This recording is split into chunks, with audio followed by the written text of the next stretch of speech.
अभी तो नापी है मुट्ठी भर ज़मीं, सारा आसमां बाकी है।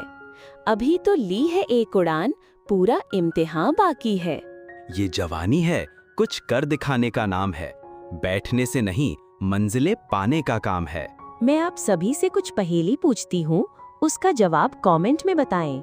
ना बाजार में बिकती, ना तौल में नपती, दिल से दिल का समझौता हूँ, बताओ मैं क्या हूँ। शीर्षक वामन अवतार, 3 पग भूमि की कथा। स्थान यज्ञ मंडप, राजा बलि का दरबार। पात्र राजा बलि, भगवान वामन बौने ब्राह्मण रूप में, शुक्राचार्य, दरबारी, यज्ञाचार्य। शुरू राजा बलि यज्ञ कर रहा है, मंत्रोच्चार हो रहे हैं। दरबारी आश्चर्यचकित होकर, महाराज, एक तेजस्वी ब्राह्मण बालक द्वार पर खड़ा है, उसकी चाल तेज और तेजस्विता अद्भुत है। राजा बलि, ओ तेजस्वी बालक, स्वागत है आपका। बताइए आपको क्या चाहिए, जो कुछ मैं दे सकूं वो अवश्य दूंगा। वामन विनम्रता से हाथ जोड़कर, राजन, मैं केवल 3 पग भूमि चाहता हूँ, उतनी भूमि जिसमें मैं अपने पैर रख सकूं। राजा बलि हंसते हुए, केवल 3 पग भूमि? अरे, मैं तो पूरे द्वीप, स्वर्ण, रथ, हाथी देने को तैयार हूँ। मांगो बालक, जो चाहो। वामन, जो व्यक्ति संतोष में सुख देखता है, उसे अधिक की चाह नहीं होती। मुझे 3 पग भूमि ही चाहिए। शुक्राचार्य अचानक उठते हैं गंभीर स्वर में। राजा बलि, संभल जाओ, ये कोई साधारण ब्राह्मण नहीं, स्वयं विष्णु है।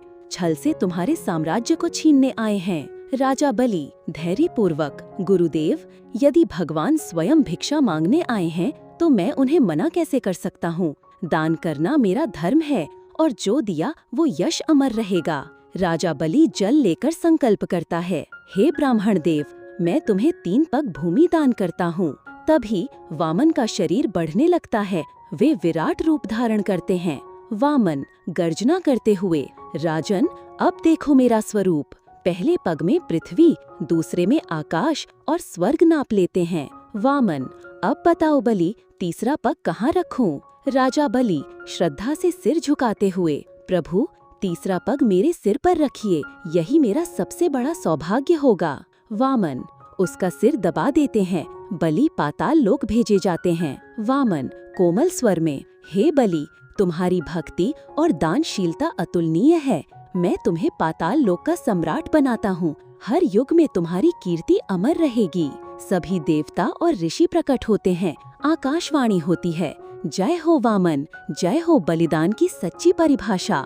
उपसंहार समाप्त।